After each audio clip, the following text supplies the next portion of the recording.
বান্ধবী, তুমি একা একা এখানে বসে আছো কেন? হ্যাঁ, আজকে আমার মনটা ভালো না, তাই এখানে বসে রয়েছি। কেন, কি হয়েছে তোমার?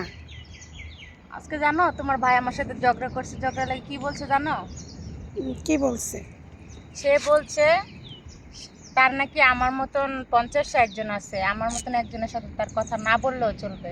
তুমিই বলো, আমি তারে যেমন ভালোবাসি, 50-60 জন কি তারে এমন ভালোবাসে? আমার মতন করে কি তারে কেউ ভালোবাসে? আর দেখো, সে আমার যখন তখন ঝগড়া লাগে সে আমাকে এইভাবে কথা বলে। আমার মনটা অনেক খারাপ, আমি আজকে বাসায় যাব না, এখানে বসে থাকবো সারাদিন রাত। না বান্ধবী, ঝগড়া করো না, ঝগড়া করা ভালো না।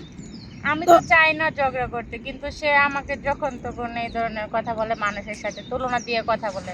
আমার কি খারাপ লাগে না? আমি তো তার ওয়াইফ না, আমি তো অন্য কেউ না। আমাকে যদি সবসময় সে এইভাবে কথা বলে তাহলে তো আমার মন খারাপ লাগে।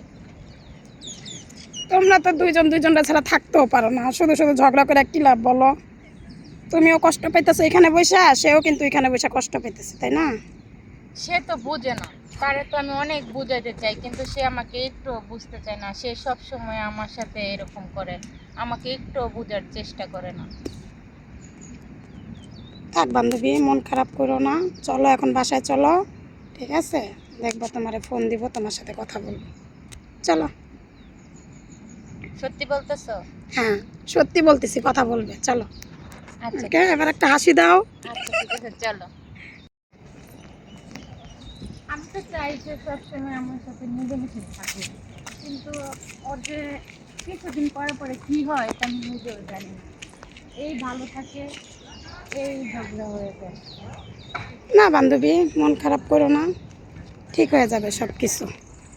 যারা ঝগড়া করে বেশি তারা ভালোবাসে বেশি, জানো এটা? আমি তো কষ্ট পাই, আমি তো অনেক কষ্ট পাই, সে তো একটু বুঝে না। দেখো, আমি এখানে একলা এসে বসে রয়েছি, আর ওকে আমার একটা ফোনও দেয় না।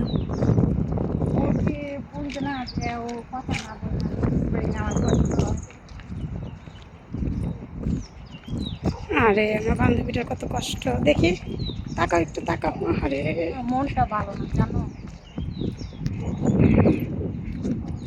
টেনশন করো না, সব ঠিক হয়ে যাবে।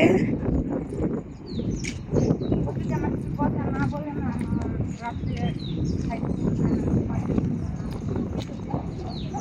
কেমন যেন হাহাকার করে, ব্যথা ওঠে, আমি একটু শান্তি পাই না।